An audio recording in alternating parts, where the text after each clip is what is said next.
Latest news इन हिंदी में आप सभी का स्वागत है। आइए जानते हैं देश के विदेशी मुद्रा भंडार के बारे में। विदेशी मुद्रा भंडार बढ़कर 516.362 अरब डॉलर के रिकॉर्ड स्तर पर। देश की विदेशी मुद्रा भंडार 10 जुलाई को समाप्त सप्ताह में 3.108 अरब डॉलर बढ़कर 516.362 अरब डॉलर के रिकॉर्ड स्तर पर। जानते हैं इससे पहले 3 जुलाई को समाप्त सप्ताह में मुद्रा भंडार 6.416 अरब डॉलर बढ़कर 513.54 अरब डॉलर हो गया था। आइए अब जानते हैं प्रत्यक्ष विदेशी निवेश के बारे में। अमेरिका से भारत में FDI 40 अरब डॉलर पार। सुस्त वैश्विक अर्थव्यवस्था में अमेरिकी कंपनियों ने भारतीय नेतृत्व पर जताया भरोसा। भारत अमेरिकी रणनीतिक भागीदारी मंच के अध्यक्ष मुकेश सदी ने कहा, हमें लगता है प्रधानमंत्री नरेंद्र मोदी का इरादा काफ़ी मजबूत है।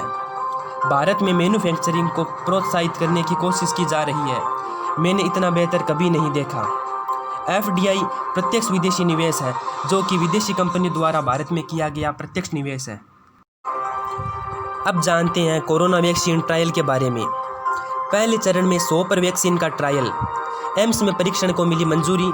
12 में से अब तक केवल 2 अस्पतालों में शुरू हो सका। लंबे समय के बाद एम्स दिल्ली ने कोरोना वायरस के वैक्सीन के परीक्षण की दे दी अनुमति। बड़ा खुलासा, 4 युवाओं ने हैक किए थे 130 हस्तियों के ट्विटर अकाउंट। साइबर अपराधी नहीं है चारों। खेल खेल में ऑनलाइन मौजूद इंटरनेट टूल्स का इस्तेमाल कर लगाई थी सेंध। पूर्व अमेरिकी राष्ट्रपति बराक ओबामा और माइक्रोसॉफ्ट के सह संस्थापक बिल गेट्स समेत 130 हस्तियों के ट्विटर अकाउंट हैक करने वालों का खुलासा।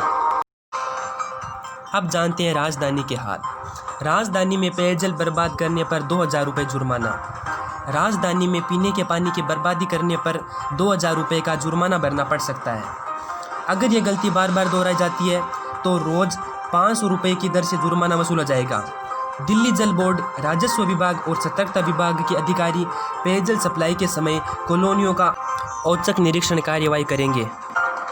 रोचक बात यह है कि पानी की बर्बादी पर पड़ोसी भी कर सकते हैं शिकायत। जल बोर्ड के केंद्रीय कॉल सेंटर नंबर 1916 पर शिकायत दर्ज कराई जा सकती है। अब जानते हैं ड्रैगन की करतूत। चीन अब डेप्सांग व दौलत बेग होल्डी में कर रहा है निर्माण। भारत को कड़ी आपत्ति। पूर्वी लद्दाख में चीन अपनी हरकतों से बाज नहीं आ रहा। दोनों सेनाओं के बीच संघर्ष वाली जगहों से सेना की वापसी के बीच चीन अब डेप्सांग व दौलत बेग होल्डी इलाके में निर्माण कर रहा है। भारत ने चीन के साथ हो रही बातचीत में इस पर सख्त आपत्ति जताई है। वास्तविक नियंत्रण रेखा LAC पर तनाव को कम करने के लिए भारत और चीन राजनयिक और सैन्य स्तर पर लगातार कर रही हैं बात। भारत बॉन्ड ETF ने 10,000 करोड़ रुपए जुटाई। Bharat bond exchange trade fund के दूसरे चरण को 3 गुना से अधिक अभिदान मिला। इसने करीब 10,000 करोड़ रुपए जुटाई। भारत बॉन्ड ETF 14 जुलाई को खुला था और शुक्रवार को बंद हुआ।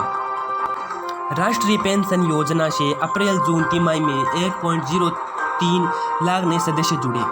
सरकार की प्रमुख अंशदान आधारित सेवानिवृत्ति बचत योजना राष्ट्रीय पेंशन प्रणाली NPS से अप्रैल-जून तिमाही में 1.03 लाख नए सदस्य जुड़े।